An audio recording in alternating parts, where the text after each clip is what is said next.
Questo è un cantiere che già funzionerà, visto e considerato che già per fine anno 1 milione di metri cubi si potranno invasare. Certo è che i lavori stanno andando avanti molto velocemente e quindi siamo fiduciosi anche di finirlo secondo i tempi prestabiliti. Sopralluogo del governatore Luca Zaia al bacino di laminazione di Trissino. L'invaso in costruzione è quello che metterà in salvo la porzione occidentale della provincia di Vicenza e tutta la bassa padovana in caso di alluvioni.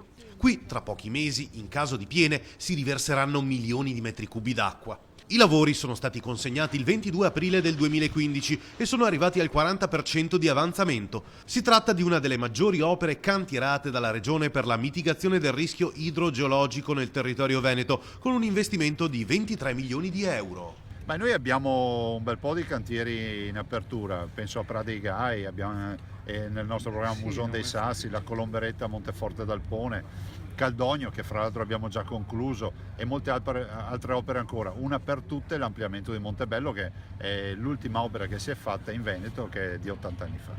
Parliamo ora dei PFA, delibera importante.